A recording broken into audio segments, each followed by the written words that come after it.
Hello there guys, it's Stephen here back with another video. It's the day after the game, so that means only one thing. Yep, it's time for 5 things that we learned from Manchester City's 2-0 victory over Dinamo Zagreb. But before I go too far, as ever, I want to say thank you to this channel's sponsors, OneFootball. OneFootball is a fantastic app that I've been using for a couple of years now. It's absolutely free. It gives me loads of news about Manchester City. It's genuinely an essential app if you're a football fan. It costs you absolutely nothing. There's loads of great stats. It's where I hear all the breaking news about Manchester City when I'm sat in work. I have my phone sat there kind of in front of me, and then I get little notifications that pop up and I see all the Manchester City news, and that could also be you too. So go and download it in the link in the description below because it's absolutely fantastic and it does help support this channel. Go and download it right now.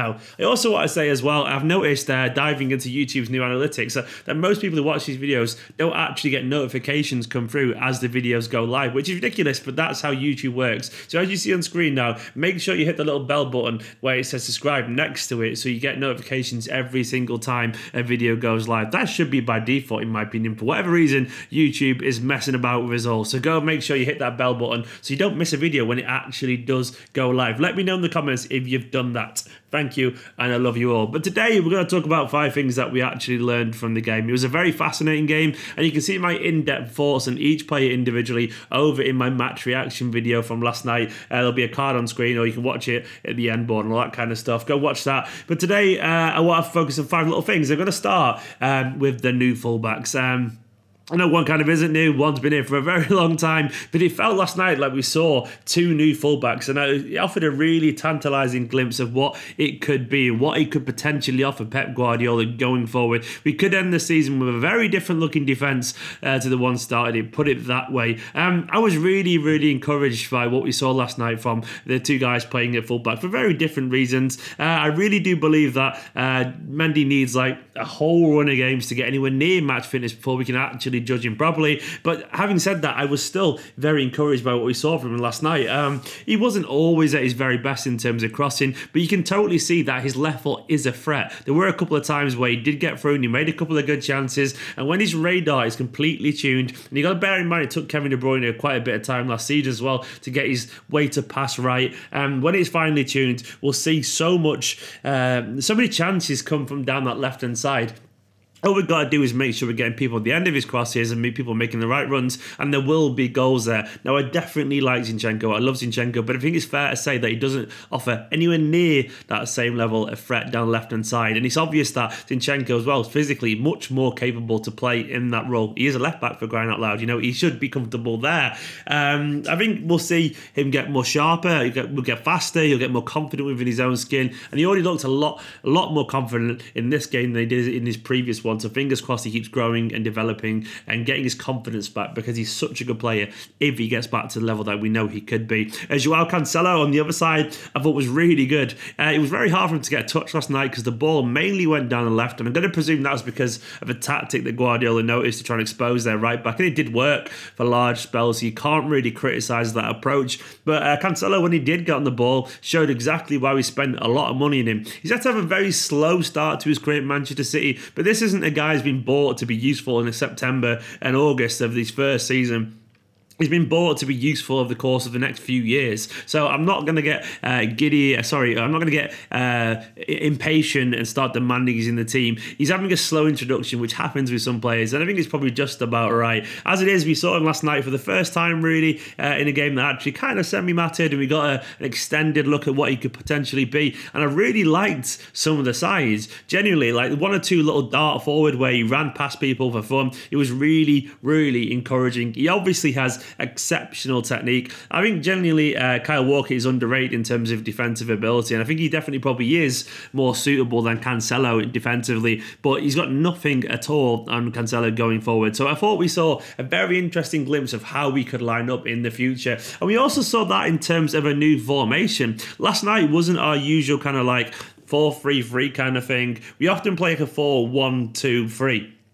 So we often play, obviously, a sitting midfielder on this kind of 3-8 system. So you have Rodri there, and then normally like De Bruyne and David Silva ahead of them in a kind of inverted triangle, and they'll kind of do a bit of both. But what we saw last night, actually, was Ilkay Gundogan at his best, I thought, sitting deep alongside Rodri. It's why we didn't really see much of the ball go down the right side, because I think David Silva kind of played as a more traditional number 10 last night, but he actually played more to the left, which is his instincts. So as a result, because we didn't have a number 8 on the right side, that kind of right side channel was kind of abandoned a little bit.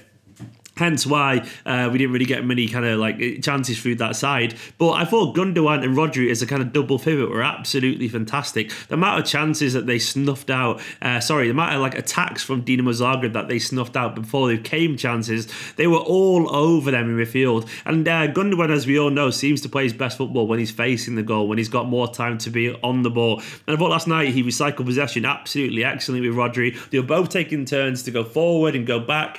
So sometimes you see Rodri stepping into midfield. Sometimes you see Gundogan doing it, but the other was covering the other, and they were both picking off any stray balls. They were both brilliant. It was incredibly diverse formation in the midfield there. I would not be surprised at all if this is something we see a little bit more of at some point during the Champions League campaign. Put it this way, I thought the Rodri-Gundogan partnership works a lot more naturally than it did when it was Fernandinho there. Fernandinho's fantastic, but I don't think they had the same quite had the same understanding together. And I thought it was really encouraging. I think we will see more of that because it worked very, very well. Onto the guy himself, Rodri, he's the third point, because even though I talked about him there, I wanted to single him out because I thought he was absolutely imperious. Yes, Rodri ridiculous, as the terrible pun says below me. I'm going to run through his stats now. He completed the most passes on the pitch, 116 passes completed out of 122, I think. That's a 92.1% pass completion ratio, which is fantastic. One key pass, and that key pass was absolutely sumptuous. It was that diagonal ball, which basically was the pre-assist, which Mahrez obviously squared it across to Sterling. That pass was, it was perfect. It was beautiful. He's obviously much more than just a defensive midfielder. He can pass it as well, though he can also tackle. 3 tackles, 1 and 16 ball recoveries. That is absolutely exceptional. The guy is a machine. I think he's going to get better and better and better, and it's quite telling that he feels like he's been here for years already. Some people take a little bit of time to adapt to any team in any league, and that is totally fine. Some people just adapt to it because they're so intelligent, so prepared, and they think and they understand the game. Rodri is one of those. He is a rarity, Rodri. We should appreciate him. We should be thankful that we got him for the price that we did, because at some point in the future, we'll be thinking 60 million, whatever it was. That's a bargain. That is a bargain for Rodri, because this guy is the real deal. Honestly, he's a special player, and I think he's going to become one of the best midfielders in world football if he isn't already. He probably already is, but he'll 100% lock down that number 6 role as the best at some point in the world. He's just too intelligent, and I think one day maybe he could be a future captain as well. The way he celebrates goals, the way he speaks off the pitch, he's so eloquent, he's so calm. I think he'll eventually enter that senior leadership team that we know they've got, the 5 key players. I think he'll enter that pretty quickly because he's such a great player. And also what I kind of touch on our killer instinct or lack of at times. I thought we saw 2 very interesting kind of sides to the game. At one point, we absolutely showed no killer instinct at all, and then he completely changed with the introduction of 2 players. I think that sometimes you have to realise that, well, not that realise, I think we know this, but some players just have more of a killer instinct for goals than others. I'm not saying Sterling's a great finisher, but he obviously has that hunger and desire to get into those places and create chances, and also be on the end of other people creating chances.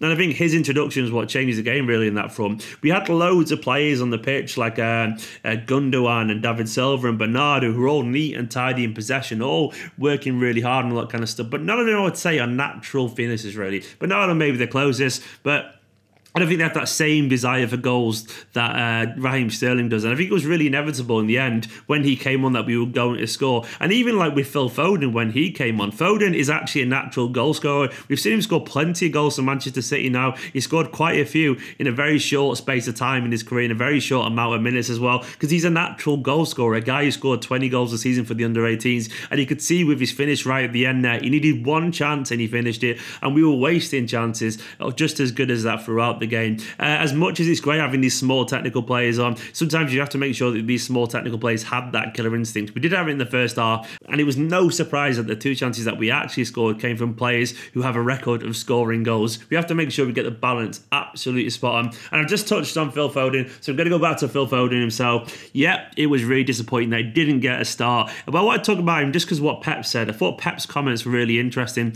after the game. He said to a reporter, he was addressing a report, he said, "I know my friend, Foden does deserve to play. I want to give him minutes. And every time he plays, I'm completely impressed by him. But there's Kevin De Bruyne, there's Bernardo, David Silva, Rodri. It is what it is. I'm sorry, and be patient. And I do know the best way to grow up is to play minutes." So basically, it was really interesting to hear Guardiola basically publicly apologise to Foden for not playing him more. Cue loads of articles today about Manchester City and whether they're holding Phil Foden back, and we probably are to a minor extent. He also did go on to say about how many players actually played the minutes that he does at his age, and I agree to that extent, but I do think we are at the point now where we need to see Phil Foden play. But what I really liked last night was his attitude when he came on the pitch. He got himself into goal scoring position. He took it absolutely beautifully with his weaker foot, and I loved his reaction, the celebration, kissing the badge on his chest. He meant it because he does bleed blue blood, that boy. He is a Manchester City fan. He's a local lad, and it means so much to him. I'm hoping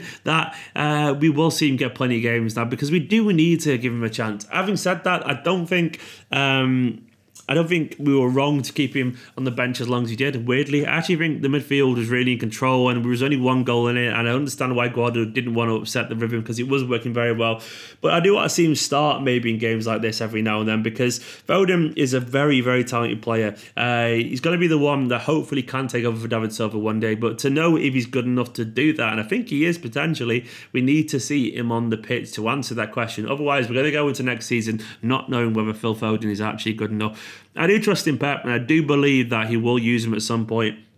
I just hope it isn't too late. We don't know. I can't profess to know more than Guardiola on these kind of things, but you just hope and you just wish and you just want it to happen because he's Phil Foden and he's one of our own. Guys, that is what I took from this game. They're the 5 things that I noticed. Did you notice anything in particular? Let me know in the comments. As I said earlier, go and check out the match reaction. Also, make sure you hit that bell notification next to the subscribe button so you don't miss a video when it's uploaded, because YouTube messes around with the algorithm and all that kind of stuff. Like, subscribe, comment. If you're new to the channel, welcome. And thank you for watching this video, and I'll see you very, very soon.